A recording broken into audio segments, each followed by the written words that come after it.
The Super Media Bros podcast is a founding member of the OddPods Media Network.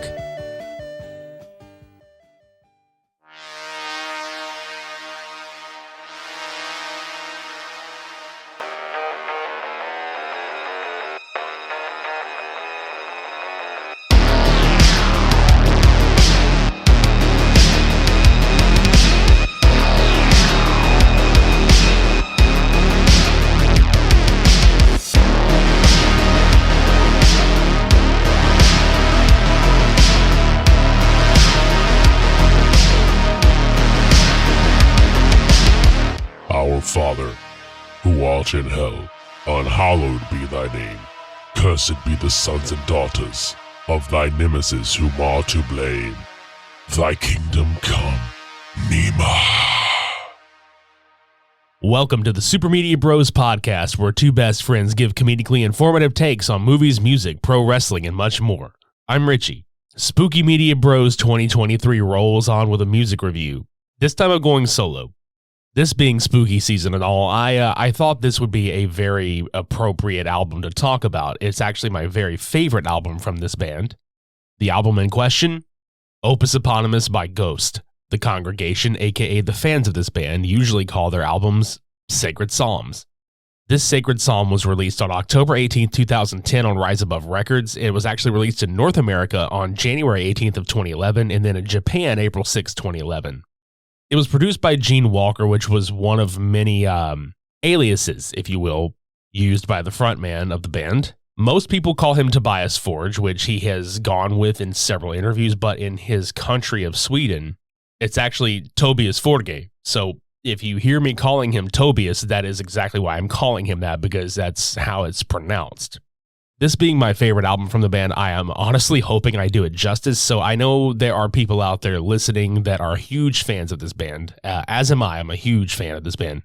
But for those of you that are unfamiliar with this group, or you have no idea what you're getting into, I'm going to try to give you as much background on the making of this album before I actually jump into a track-by-track review, because it's, like I said, it's been a while since we've done a music review on the podcast, and usually the way we would do it, back in the day, was we would take it track by track and we would play some music along with it and, just go from there. So to the making of this album and actually the formation of the band, it's wild because even though Elizabeth, which it's pronounced Elizabeth, again, this is another enunciation thing that I will be rolling with because these are how these songs are pronounced. So bear with me. Even though Elizabeth was the album's only, quote, single, and that was released in June of 2010, June 20th, in fact, the very beginnings of this band and this album go all the way back to 2006. And the writing and recording all happened around 2006, 2007, 2008, so roughly a 3-year span. Tobias has actually said before that the song Stand By Him, which is the 5th track on this album, was the song that basically started the band. Presumably in his former band Repugnant, he started playing a riff to the rest of the group and was explaining that it was probably the most heavy metal riff that has ever existed. In his own words, the chorus to the song, once he started coming up with it, haunted his dreams, and that every time he picked his guitar up, he ended up playing that exact chord progression. So when he put the words in, he said that it seemed to call for like a satanically oriented lyric. And again, this was back in 2006, and this is whenever they came up with the name Ghost, and it seemed to all kind of congeal together that this was an entire concept that he could put out, for his love of, opera, theater, traditional Scandinavian metal, horror films. And then, believe it or not, the lyrics to that song were originally written in Swedish. If you jump a little forward to 2008, Tobias had gotten with a former bandmate in Repugnant, Gustav Lindstrom, and they recorded demos of Stand By Him, Prime Mover, and Death Knell. The songs themselves are absolutely what drove the band to go with the theme that they're under. Now, the band history is something I won't get too heavy into because that is absolutely a topic for another day, because I could probably sit here for a good 3 hours just talking about all of that. But Tobias is absolutely the main credited songwriter. And even then on the earlier albums, he went under the pseudonym of Ghost or A Nameless Ghoul, which every other band member on stage goes under the moniker A Nameless Ghoul. But very early, when the material was actually being written, it was still just a project phase. It wasn't like even a full band. It was just these songs and a logo that Tobias had like just scratched together, like the actual name of the band. He was just scratching it together, doodling it. Tobias actually, believe it or not, worked at a call center like during all this shit. And even in his own words, he didn't know shit about computers or any of that stuff. He, in his own words, he's just really good at bullshitting, which I think is fucking hilarious considering he fucks with everybody. Anytime the Puppet Emeritus character is about to be swapped for a different person. Again, another story for another time, but we will get there. So the band was coming together because of the material, and the lyrics were all leaning into a very dark area, which again, it lends itself to the 70s doom metal vibe that this album was starting to shape up to sound like. And what really sold the look was that Tobias was sitting there going, you know, we can't look like this. And truly, anybody that knows this band will tell you this. They could not possibly look the way they do out of costume and do these songs. I love Tobias to death, and I'm sure that he would say the same thing, but he's dorky. We're all dorky in some form or fashion. He never wanted to be in the spotlight, which is why he came up with the idea of performing under like cloaks or like some kind of hidden identity. In fact, he didn't even want to be the front man of this band. He wanted to be the guitar player. He auditioned several singers and they all turned it down. So he was just, you know, had that mind of like, fuck it, I guess I got to do it myself. And he fucking did it, which leads Tobias to, you know, take the position himself, you know. So jump to March 12th, 2010. We're about to go back in time, you know, MySpace days, because that's where the demos wound up. And in his words, that night, my whole life changed, because within 2 days of posting these demos, he was contacted by record labels. And then at the same time, his older brother, Sebastian, passed away, like the day those were released. If anybody knows the lore of this band and knows this about his brother's passing, Life Eternal from their fourth Sacred Psalm, Prequel, was actually written partially about his brother. But getting back to Opus Eponymous, the album artwork itself, much like all of Ghost's album art, be it a single, an EP, a full studio album, is a reference to a movie. You know, the album artwork for this one is a reference to the television miniseries adaptation of Stephen King's Salem's Lot. And it's very obvious when you put the two side by side.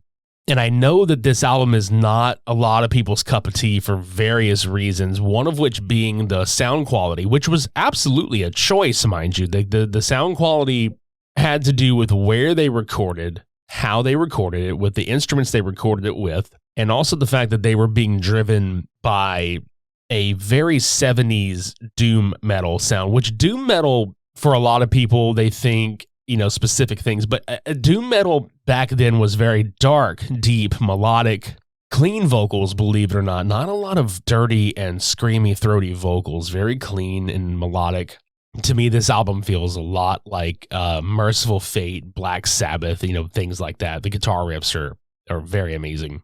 But the album itself was recorded in a few weeks in a basement studio in Lyköping. I really hope I'm pronouncing that town correctly. Or Linköping. It was mixed and mastered at Organ Mastering in London by Jamie Gomez Arellano. And speaking of how it was recorded, they did the entire thing with a standard Gibson SG. Just one guitar is the guitar they used for all the guitar tracks on here. And it's presumably the same Gibson SG that Tobias used while he played guitar in Repugnant. And this kind of explains how they were limited as opposed to Infestissimum whenever they got more of a budget and a different label. The guitars probably sounded a lot more traditionally metal on this album. They played everything through Orange amplifiers, which Orange amplifiers kick so much ass. And it was a Thunderverb 50. They did it to get as much of a 70s vibe as possible. They didn't lose a lot of the tone or the sustain, which is really difficult to get out of very dry settings, especially where they were doing this. They used one session drummer and nothing else. Tobias literally recorded most of the guitars along with Repugnant's guitarist. Tobias did all the keyboards, the bass. He's kind of the jack of all trades, master of none, and I'm pretty sure he would say that himself. I should note that I'm only covering the standard release of this album when we get to it, because they do have a Beatles cover on here of Here Comes the Sun, and it's only available on the Japanese version of this album. I'll be excluding it only because we're covering what was on the standard issue of this. But that is an incredible cover that you should definitely take a look at. But I will admit that that cover makes so much sense going on this album as opposed to just throwing it on there for shits and giggles. I mean, it absolutely has its place if you look at the story. They meant for it to be that way, but obviously it didn't matter as much to leave it on there if they were only going to do it as a Japanese exclusive. And I keep talking about themes, so every sacred psalm has a theme to it. There is an overarching story in the band's lore in the albums, which you can dive deeper into on YouTube. There's a ton of shit explaining it, but I'll do my best to give you the theme of Opus Eponymous, which actually directly ties into Infestissumam, the band's second release. Everything on this album, Opus Eponymous, is about an impending doom, a darkness, quite literally about the creation and the forthcoming of the Antichrist, the devil. I should note also that this being the first album, we're going to also be talking about the first Papa, leader of the band, if you will. Papa Emeritus the First. Now, anybody that knows this band, once again, knows that they switch out the frontman every so often for a different Papa, or, at one time, Cardinal Copia. I'm going to go ahead and just drop this bit of humor in here. I know Ghost fans are in on the joke. We get the humor. There's nothing you could say about us and our love for this band that's going to deter us from still going forth. You've got to embrace the fucking cringe, okay? The way Tobias Forge and Papa go hand in hand to me are like Andy Kaufman and Tony Clifton levels of bullshit. And I know anybody that knows who the fuck Andy Kaufman / Tony Clifton are will immediately recognize what I'm talking about. For those of you out there that have no fucking clue what I'm talking about, Andy Kaufman was a very deeply immersed comedian way back in the day, about 40 years ago, in fact, maybe even 50. And he had an alter ego named Tony Clifton, who was this really shitty, dickhead lounge singer, but he would go in full prosthetic makeup and perform under it. And when people started putting two and two together, oh, that's the same guy, Andy would show up and have another person in the Tony Clifton makeup.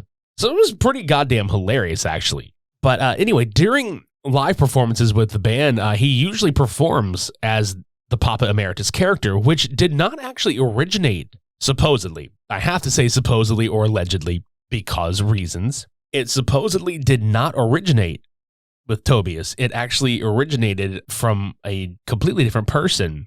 And I can't pronounce the dude's last name to save my life, so I will just say Peter H.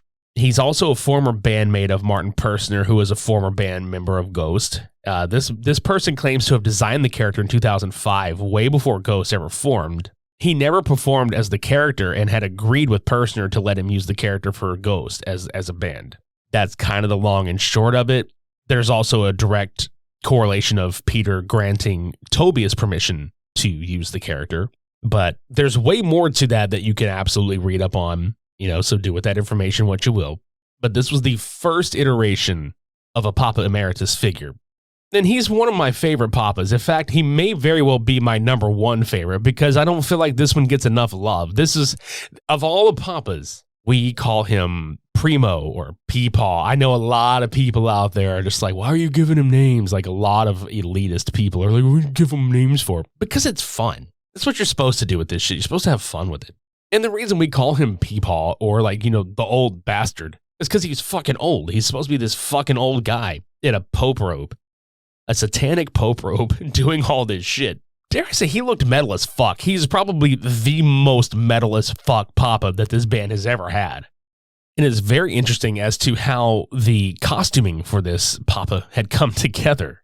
So the Rise Above Records boss, Lee Dorian, had no fucking clue what was really going to happen with this band. He used to sing for Napalm Death and Cathedral, which are two amazing fucking metal bands. He signed Ghost only after hearing their music, never saw what they looked like or anything, and he just heard their music on MySpace, and he signed them to Rise Above after Dark Throne's drummer gave them a glowing review. But whenever Tobias showed up to start putting the physical material together for the band, like photos and, shit like that, he asked for a shitload of money from the label for a, quote, robe. And Lee was kind of like, what the fuck? He's like, I hadn't seen what they looked like, and he kept asking for money, like more and more of it, for this fucking robe that he needed to have a photo shoot. And believe this or not, it actually cost more than the photo shoot itself, which, credit to Lee, he said yes. And he was just like, well, and I swear to God, this is the quote. He said, fucking hell, it better be a decent robe. Then the photos came through, and the very first photos we saw, I was like, fuck. Because it's true. There is actually the very first photo of the band, like the promo shot, floating around, and it looks metal as hell. It's so fucking cool. The very first picture, this picture in question, it was taken by Tobias' sister in a friend's living room, and just a bunch of random people. It was Tobias in the Papa Emeritus getup, but then there was just a neighbor, and then like a friend of his and somebody else's friend, and they needed people to be in the ghoul outfits behind him just to make it look like a full band. In a lot of Evil Dead terms, for you guys out there that are horror fans, a lot of fake shimps in the background. Imagine doing all this recording, getting all these songs together, and then, again, this all goes back to Tobias's, quote where he's just really good at bullshitting. Imagine getting all this shit together, putting the music out that gets your band signed, but you don't have a backing band considering you are the band. He's like, you know what? I'm just gonna put some fuckers in some robes and we're gonna shoot this shit. And they did. Convincing. Very, very convincing. It looks cool as hell. So he winds up publicly unveiling the rest of the backing band at the Hammer of Doom Festival in Germany on October 23rd, 2010. Now, granted, this is 5 days after this album has released, okay? The very next day, they fly into London to play the Live Evil Festival at a 500 capacity venue. Yes, the Hammer of Doom Festival is their first show, but their first self-booked gig was the very next day at Live Evil. And the cool thing is both these performances are on YouTube, and dare I say the Live Evil Festival is probably the coolest looking shit ever. Because if you put this on and you watch it, and you don't know what to expect, I would have given anything to have been there for that, not knowing fuck all about this band, because it looks like a very deep-seated, dark, for lack of a better term, a fucking ritual that you are not supposed to have any fucking clue is happening, and it's very secretive, it's very underground. And that lent itself, I think, very heavily to the impending lore of the rest of what this band has become known for. So we're going to take a quick commercial break, and when we come back, we're going to get into the album itself, and we're going to review it, and we're going to break down the story, the in-album story of Opus Eponymous. You're listening to the Spooky Media Bros on the OddPods Media Network. Don't go anywhere. Hey, this is Grab and Brisket Podcast. Join us every Monday where we talk about the latest trends in barbecue, interviews with world top pitmasters, celebrity cooks, like Wee Man from Jackass, and musicians. Like Rich O'Toole? So check us out. We do beer reviews, barbecue fails. So many fires. Dude, a lot of people just burn their houses down for no reason. We also talk about cocaine hippos versus meth gators, Learn how to make some tailgate gravy. altercations with Texas Rangers. People throwing Reese's peanut butter cups. Yeah, so check out grabthebrisket.com for podcast info, viral social media posts, and so much more. And we are back, and we're going to get into the album breakdown and review of Opus Eponymous from Ghost. So, to me, this is a very huge, and a lot of people are like, oh, Ghost isn't metal. Sure, they're not completely metal, but there is a lot of metal influence and metal in their music. So when I say that they're a metal band, fuck off. They can literally be anything they want to be. And in this era, they were metal as fuck. I don't give a shit what anybody says. So this was a very... it's just a fucking treasure of an album, okay? To me, this is very much just a gold mine of like satanic heavy metal, fucking doom metal. There's a lot of inspiration from like probably the first two Merciful Fate albums, Pentagram, which Tobias has worn Pentagram shirts, Merciful Fate shirts. He wears band t-shirts when he's traveling on tour and just anyway. And the cool thing is you can pick out music. This album sounds like it could have been, put over horror films, which a lot of people are like, hey man, You really think Ghost is metal? They're just Scooby-Doo chase music, which, you know what? It's fucking great because you can actually put a lot of the songs on this album over old Scooby-Doo cartoons and it fucking works. So, chef's kiss. But this album absolutely echoes the sentiment where metal was about mood. I keep emphasizing it. Metal was about mood, musical heaviness, melody, and accessibility. That is one thing about this album that doesn't miss. It's fun. It's very fun. This album, for me, was very instantly likable given the style of music that I grew up on. I grew up on old, like, Zeppelin and Sabbath and Megadeth, Metallica. I grew up on a lot of that shit. It's not leaning into the Megadeth portion, but I'm giving you what I grew up on.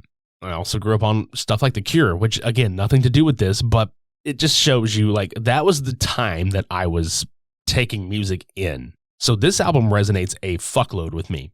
Now, I will admit that Ghost is less aggressive and much more accessible than Merciful Fate ever could have been, but there's just a lot of evil vibes on this. I think I put this very bluntly in a conversation with somebody that this feels like the music version of a snuff film. You're not supposed to fucking have heard this or, found it, but that's what it sounds like because of the production quality. Yeah, it's very solid. It's very enjoyable. There's no screaming. There's a few deep growls, if you will, but it's not like the growls you think they are. They're very much done in a horror setting, it feels like. Even though Elizabeth was the only single released from this album, I guarantee you that at least 5 of the songs could have been released as singles. In fact, most of these songs were played. Obviously, they had to have been played. It was their material in the earlier days, but even by the time their third album had dropped, they were still playing cuts off of this record. None of the songs are longer than about 4.5 minutes, and it's a 35-minute runtime overall, but it definitely flies by quickly because it pulls you in, and it's a journey. All right, so let's get into this album. So the way we typically do album reviews, in the past, we have talked about the albums track by track, while some of the music from said track is playing underneath. I'm taking a big risk here, doing this once more. We haven't done this for quite some time simply because standards and practices have changed as far as how music gets claimed on YouTube or even now on Apple Podcasts or Spotify. But I do state that this does fall under fair use, and I am not doing this for any commercial reasons other than to just explain the music itself and celebrate this fucking band. So let's go. It starts with the track Deus Culpa, which is translated to Blame God, which, again, if you're going to open your entire discography, your entire musical catalog with a song called Deus Culpa, shit's about to get real because the second track in question, Conclave con Dio, is with nails, with God. And of course, I'll be explaining some story behind each of these songs, which is pretty much what this whole thing is about. It's about the impregnation of a sister nun to give birth to the Antichrist. Again, it's metal as fuck. So basically, we were starting off with this song, Deus Culpa, which it actually is a backwards version of a Swedish psalm that translates to shine/glistening over sea and shore, which celebrates the Star of Bethlehem and entreats people to follow it to salvation. So playing it backwards, it feels very sinister, and I fucking love that. And they're kind of emphasizing how wrong the spread of Christianity is to the heretics and how it is God's fault that the world is the way it is. So yeah, it starts off very calming. You listen to this, and if you've never heard this before or know what this band is or don't even know the genre, it's very soothing in a way, and it's very unassuming. It's churchy. You're thinking, man, I'm gonna get taken to church. I'm gonna experience this shining light. This, I wouldn't say happy, but it borders on positive, if you will. But the song Deus Culpa actually stops not very long in. And then we move over to Conclave con Dio, which is actually still played in concert to this day. And to me, it is one of the most heavy songs in their entire catalog. With this one, this is kind of where it is the satanic followers coming together to express intention of destroying the Christian order, which they choose to carry out, acting as unseen beings, challenging the faith of anybody that encounters them.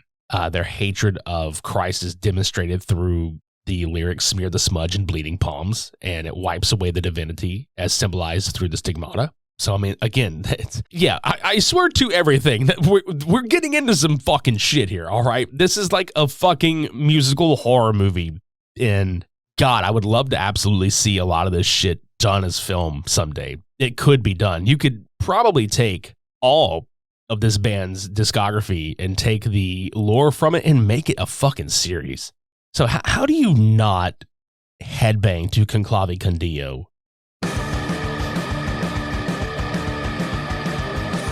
Now, granted, it's a sped up waltz, but listen to that guitar riff. Metal as hell. Fucking love it.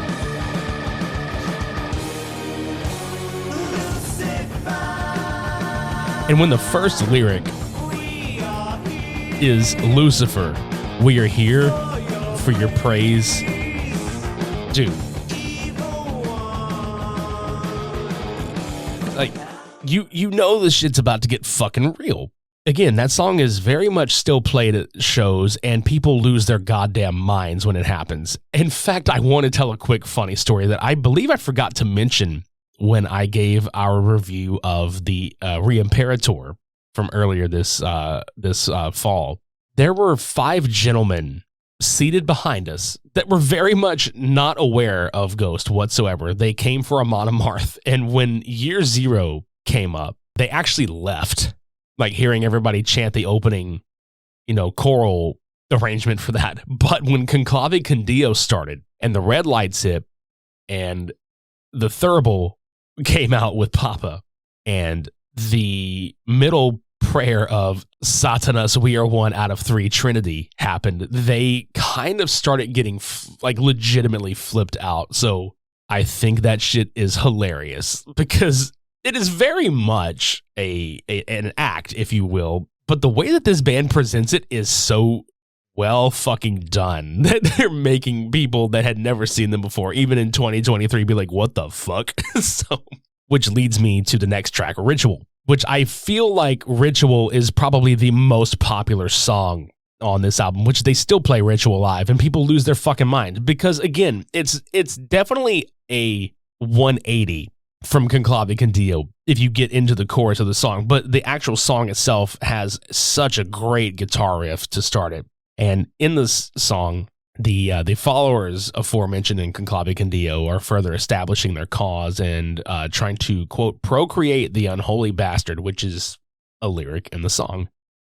This is a group meeting to summon the Antichrist. It's also highlighting that they're becoming more than just a group. They're becoming a satanic clergy with ancient texts, chapels, rituals, prayers, things of that nature. Even in this song, the lyric, this chapel of ritual smells of dead human sacrifices from the altar. And it's crazy how hooky and catchy that this song is while still containing lyrics like this, which is the thing for most of this band's catalog.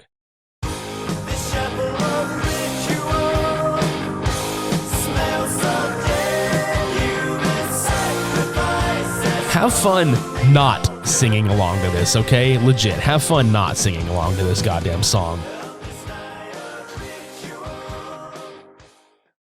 This song tends to be everybody's favorite on the album. It's definitely one of my favorites, but that's saying a lot coming because this album is my absolute favorite. I don't feel like there's a terrible track in any of their discography, or this album in particular, but it isn't my absolute favorite on this album.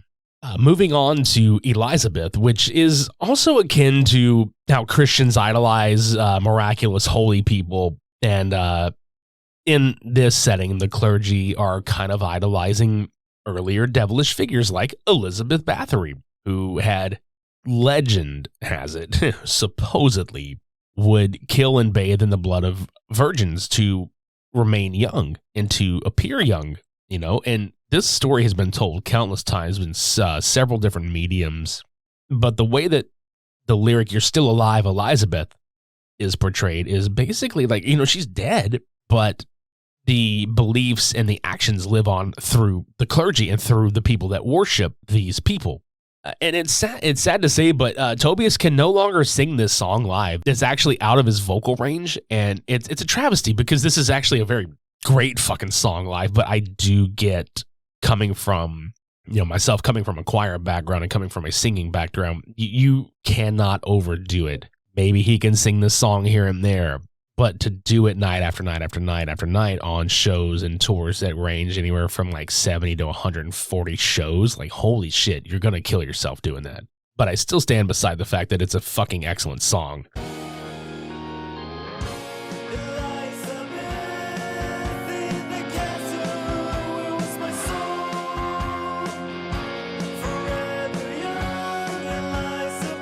It's so good. It's so well constructed.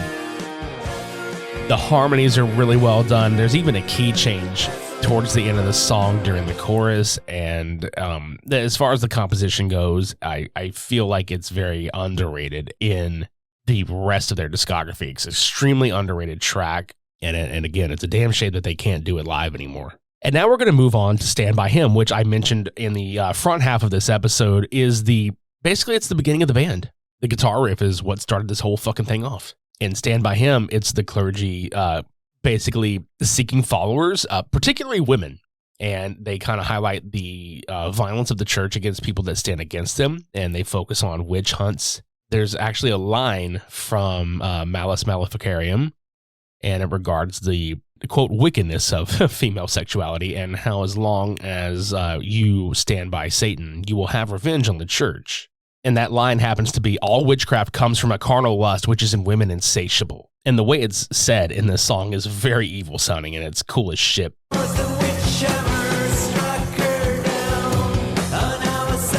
This is the Scooby-Doo-ish sound I'm talking about. I have actually seen this song put over some Scooby-Doo cartoons, and it sounds and looks cool as shit. But this song is very hooky, very catchy, very well done. This is probably the most underrated track on this album. I would venture to say that that Stand By Him, Satan Prayer, and Death Knell, which are coincidentally like 3 songs like back to back that I just mentioned on the track listing, are 3 of the most underrated tracks on Opus Eponymous. And speaking of Satan Prayer, we're moving forward to that one. Basically, having gained followers, the clergy is starting to lead the congregation in a prayer for basically for the birth of the Antichrist, who is going to be at the side of Satan, inverting the idea of sitting on the right hand of God, sitting on his left, and punishing anybody that rejects him. Again, the lore gets deeper and deeper and deeper. Hear us to prayer, our anti-Nicene creed. And this is probably the most straightforward, lyrically speaking. Like, there's no mistaking. Like, no. Hear our Satan prayer, our anti-Nicene creed.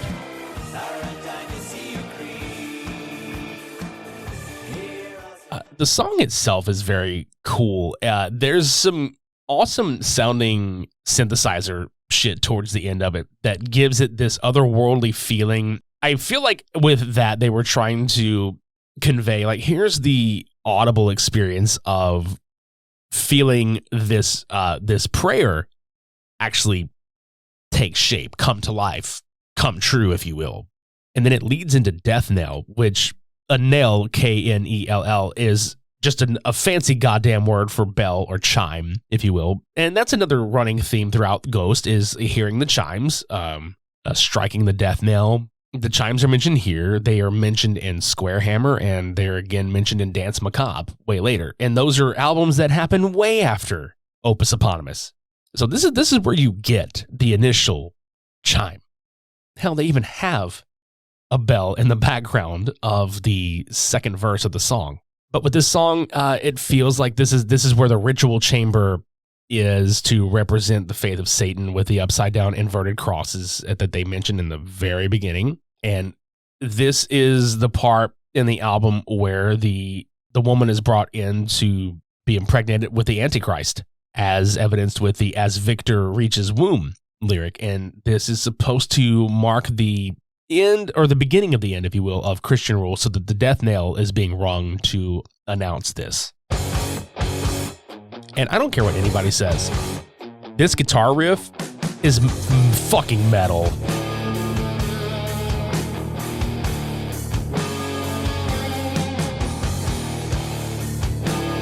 Like, hearing that guitar riff with the drum pattern and the bells in the background. I know it doesn't, quote, sound metal probably because of the production, but look at the riff itself. My God, that is 70s Black Sabbath sounding shit. And early Black Sabbath was some of the most satanic sounding shit I have ever heard in my fucking life, and I fucking adore it. You like hearing the word adore and Satan in the same sentence? Come on, it's Spooky Media Bros season, everybody. Goddamn. You know we get spooky and evil as fuck around these parts during this month. It's not wrong to throw a little Hail Satan in there in October. Come on. So we're going to move to the last two tracks, which they bleed into one another, which this is another thing that I love about Ghost. On most of their records, their instrumentals, they either bleed into or have a song that bleeds into said instrumental. And we're going to move into Prime Mover and Genesis. So they're not one and the same. They're two separate songs. Prime Mover, the Prime Mover, is the mother of the Antichrist being set forth into the world pretty much unnoticed, and she is presumably once or still is part of a Christian nunnery, as her part in the ritual pretty much brings darkness upon her. The lyric, a varicose phallus obsessed and poised her, cast a veil of dusk upon the cloister. This is pretty much the light that was left in her leaving. Being the maternal slave that carries the Antichrist, she is the prime mover. So she will be setting forth in motion the satanic clergy's actions, even though the birth will probably end her life or her spiritual life, with the lyric with child of her grave. And again, I feel like this is one of the most underrated tracks on this album. It's so damn good.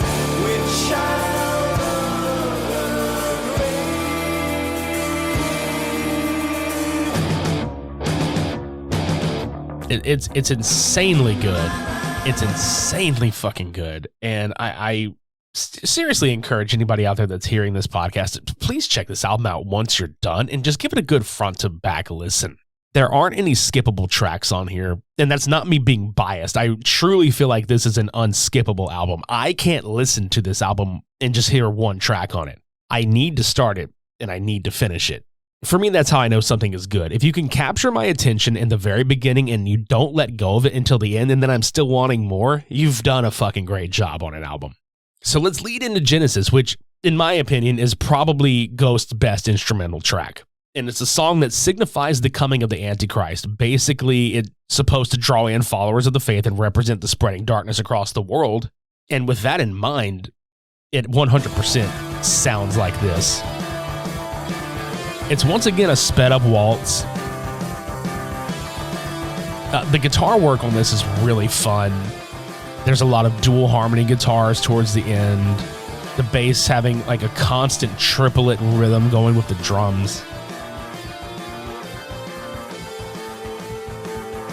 And by the time that this song reaches its crescendo at the end, it bleeds into an acoustic, which is really wild to think about when it starts with church organs kind of leading you in, and then you're blasted with Conclave Condio, and you're kind of just not letting up on the gas the entire time that this album is taking place, and you get to Genesis and you get through the entirety of it, and then at the end, it's a really soothing sounding acoustic strumming pattern. And in a way, again, we're not going to cover the song and play it, but the song Here Comes the Sun, I would assume was put on here for being, like, it says Here Comes the Sun, like the sky, the sun, S-U-N. But I truly believe the tongue-in-cheekness of putting it on here would be like, here comes the sun, the S-O-N, sun, the Antichrist being born. After years of Christian rule and everybody standing against it, can finally bask in the birth of the Antichrist. It's a rejoice, if you will. And again, that's as far as I'll speak on the cover. Definitely check it out. You can 100% probably check the cover out on its own, because most of the band's EPs consist of cover songs, and that's what they're meant for. It's much a simpler album, I feel like, as far as story goes, compared to something like Prequel or Impera. But this album literally lays the groundwork for the rest of this band. And then it follows up with Infestissimum, which I think, again, it's not my favorite Ghost album. In fact, it sits number 5, and it's not because it's bad. It's because it's just my least favorite. But that is such an underappreciated fucking record that you should check out as well. But if you have not listened to this album, I hope that any of this episode has drawn you in enough to want to check it out. In fact, this is probably one of the most difficult of Ghost's releases to get on vinyl because it was on Rise Above Records. The band signed with Loma Vista Recordings after this album cycle. In fact, during a concert in 2012, Papa Emeritus I stepped down and Papa Emeritus II took over, and thus began the tradition of changing papas every so often, which we'll get to whenever we do come back and talk about Infestissimum, which I do plan on doing in the future. But this is the genesis, if you will, of Ghost. And the album is currently available once more on vinyl via Rise Above Limited.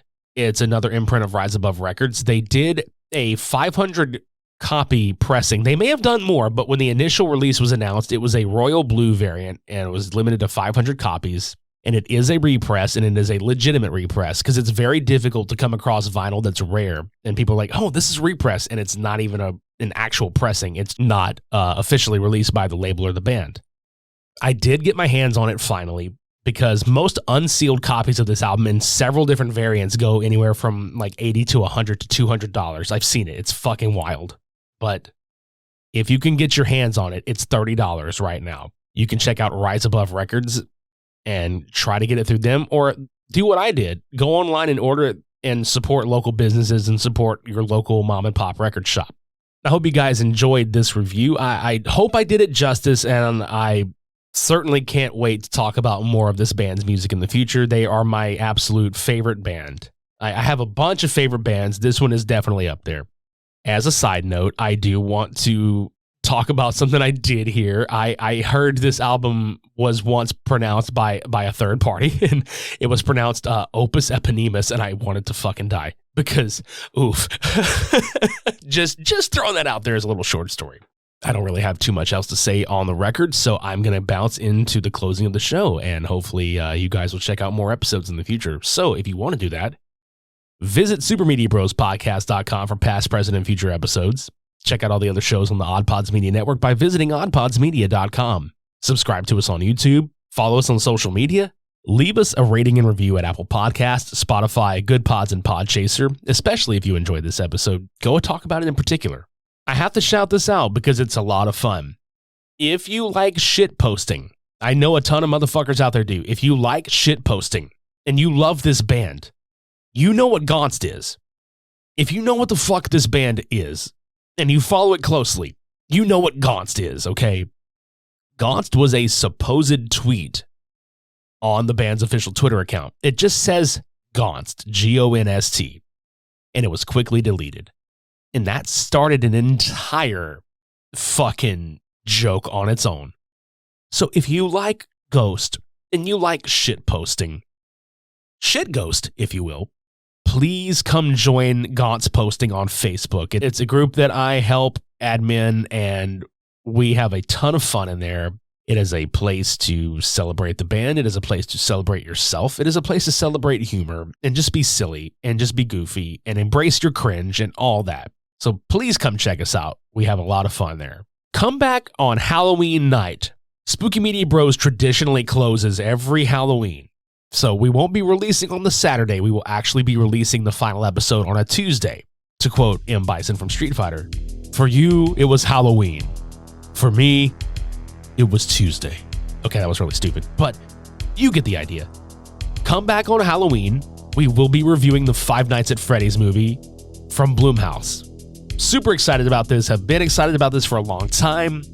I know that is a completely different fandom than Ghost is, but you know, I've actually seen some fan art with Ghost and Five Nights at Freddy's. So anyway, I'm going to shut the fuck up and get out of here and let you guys enjoy your Saturday morning, your Sunday morning, whenever you're listening to this. I hope you're enjoying it and having a great time. So come back next time and check out the FNAF review. This has been episode 297, Ghost Opus Eponymous, for the Spooky Media Bros 2023. Until next time, I'm Richie. Shades on. We're off.